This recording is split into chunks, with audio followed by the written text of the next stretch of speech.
Hello friends, ನಮಸ್ಕಾರ. ನಾಡು ನುಡಿ ಲೈವ್ಗೆ ಸ್ವಾಗತ. ಸ್ನೇಹಿತರೆ, LPG ಗ್ಯಾಸ್ ಗ್ರಾಹಕರಿಗೆ ಇದೀಗ ಮಹತ್ವದ ಸುದ್ದಿಯೊಂದು ಇದೆ. ಸಿಲಿಂಡರ್ ಬುಕಿಂಗ್ ನಿಯಮಗಳಲ್ಲಿ ಇದೀಗ ಮಹತ್ವದ ಬದಲಾವಣೆಯನ್ನು ಮಾಡಲಾಗಿದೆ. ಹಾಗಾದರೆ ಏನು ಅಂತ ತಿಳಿಯಲು ವಿಡಿಯೋವನ್ನು ಕಂಪ್ಲೀಟ್ ಆಗಿ ವಾಚ್ ಮಾಡಿ.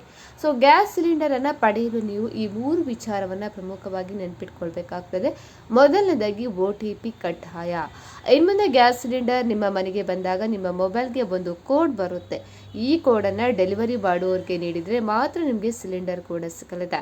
ಎರಡನೇದಾಗಿ KYC ಕಡ್ಡಾಯ. ನಿಮ್ಮ ಗ್ಯಾಸ್ ಸಬ್ಸಿಡಿ ಹಣ ಸರಿಯಾಗಿ ಬರಬೇಕಾದ್ರೆ ಆಧಾರ್ ಕಾರ್ಡ್ ಮೂಲಕ ಗ್ಯಾಸ್ ಏಜೆನ್ಸಿಯಲ್ಲಿ KYC ಮಾಡಿಸೋದು ಕಡ್ಡಾಯ ಆಗಿರುತ್ತೆ. ಅದೇ ರೀತಿ ಮೊಬೈಲ್ ಸಂಖ್ಯೆ, ನಿಮ್ಮ ಗ್ಯಾಸ್ ಕನೆಕ್ಷನ್ಗೆ ಸರಿಯಾದ ಮೊಬೈಲ್ ಸಂಖ್ಯೆ ಲಿಂಕ್ ಆಗಿದೆಯೇ ಅಂತ ಹೇಳಿ ಖಚಿತಪಡಿಸ್ಕೊಳ್ಳಿ.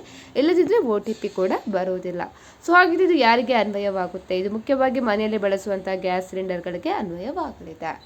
ಸ್ನೇಹಿತರೆ, ಮಾಹಿತಿ ಇಷ್ಟ ಆದಲ್ಲಿ ವಿಡಿಯೋಗೊಂದು ಲೈಕನ್ನು ಕೊಡಿ. ಅದೇ ರೀತಿ ಮತ್ತಷ್ಟು ಅಪ್ಡೇಟ್ಗಾಗಿ ನಮ್ಮ ಚಾನಲನ್ನು ಸಬ್ಸ್ಕ್ರೈಬ್ ಮಾಡ್ಕೊಳ್ಳಿ.